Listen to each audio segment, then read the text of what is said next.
पहले भगवान की स्तुति।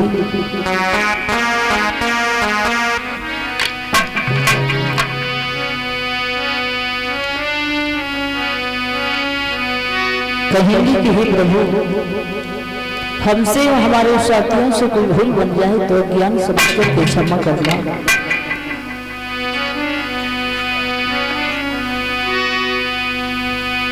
मेरी लाज रखो गिरधारी, कि मेरी लाज रखो गिरधारी, तेरे सदा रही आभारी।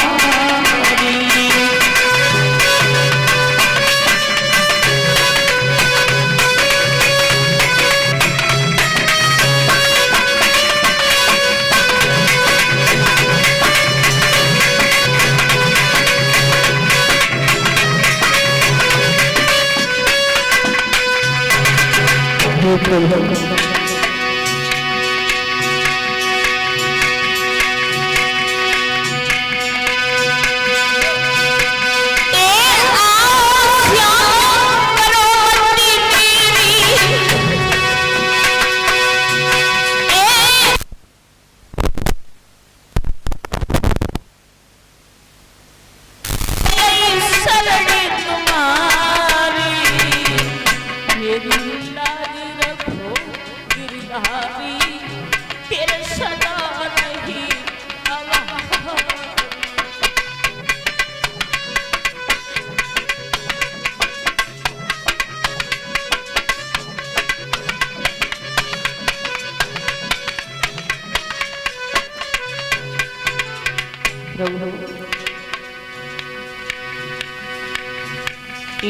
अर्जुन की रथ आंगन हारी,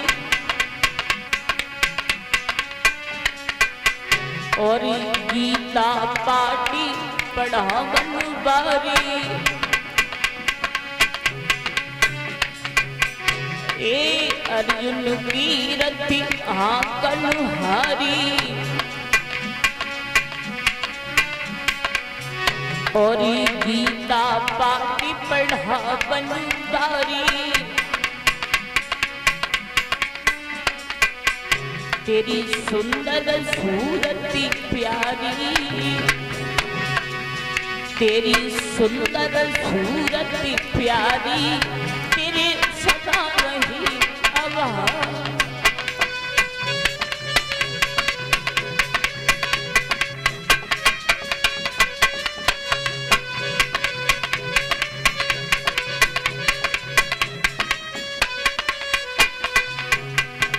और श्याम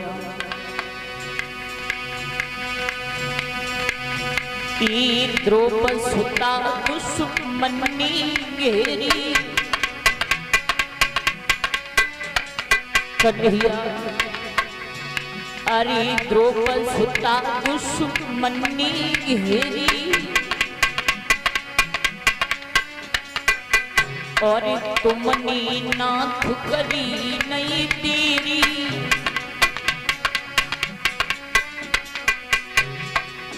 बगी पल में बढ़ाई गई साड़ी, बगी पल में बढ़ाई गई साड़ी, तेरे सदा।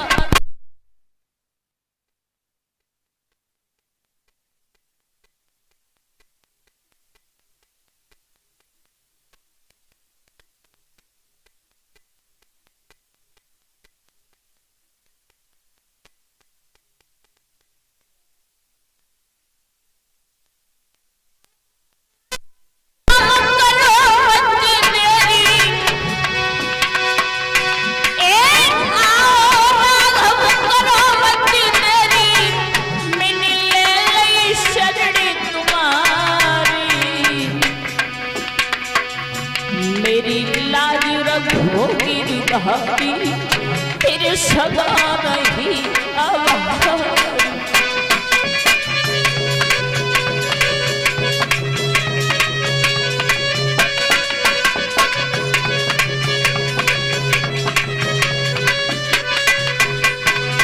और कन्हैया सुनो, प्रभु ए अब की बारी कलयुग में आई जा,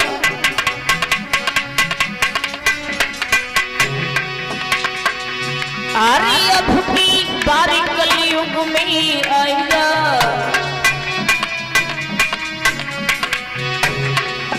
और मुकुट की झलक दिखाई जा,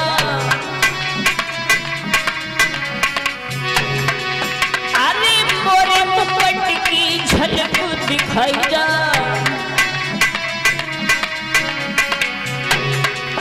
तुम दीनन के हितकारी, प्रभु दीनन के हितकारी, तेरे सदा रही आवाज़।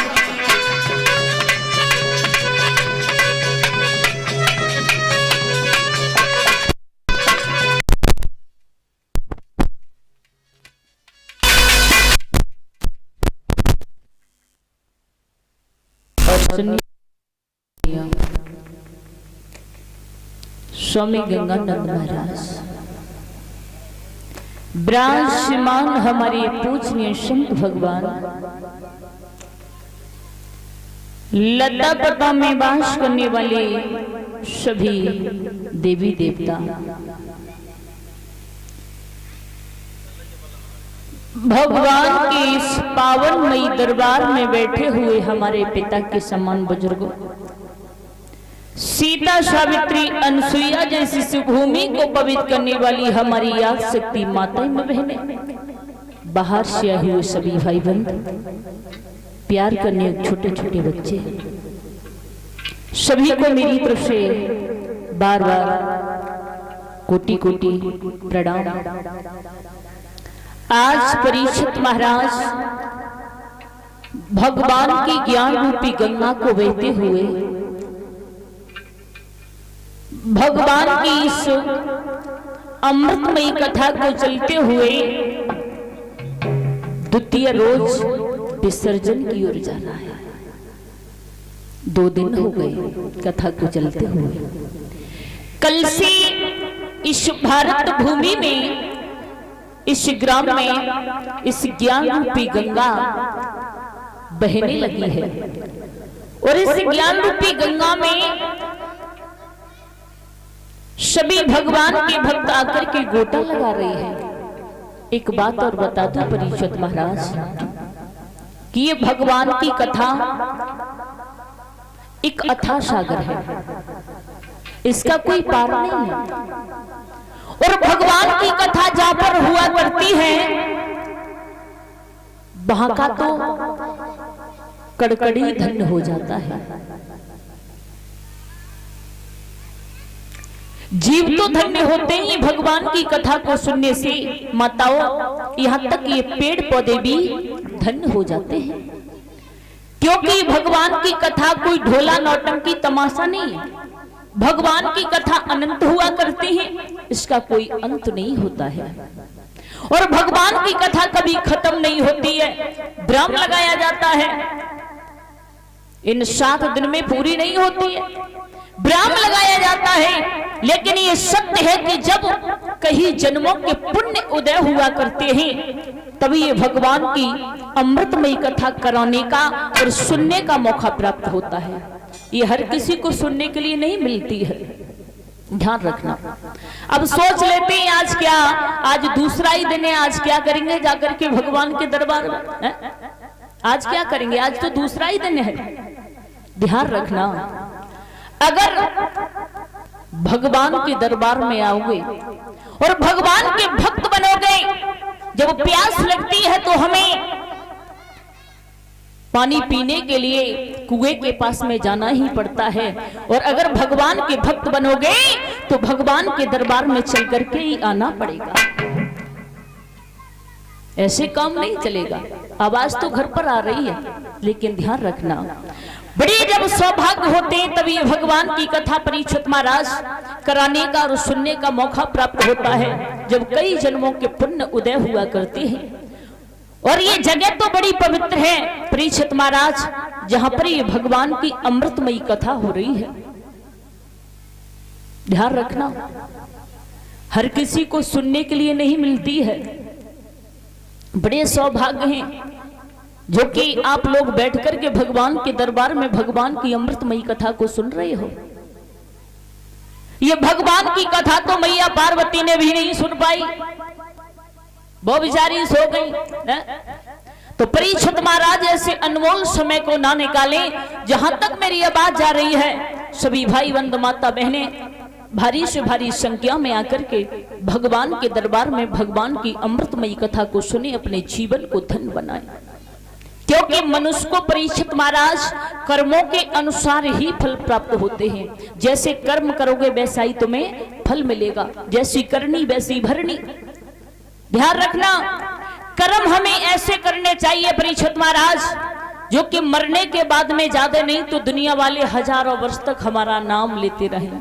कहते हैं ना कि आए एक ही घाट है और जाबो एक ही घाट, पर अपने अपने कर्म से सुहे गए बारे बाट। जैसे कर्म करोगे वैसा फल मिलेगा। श्वास श्वास पर हर भजो और वृथा सांस मति खोई, पता नहीं इस सांस को सुआवन होई न होई। कोई पता नहीं, गिनती की सांसें दी है भगवान ने, इन्हें व्यर्थ ना गंवाओ है।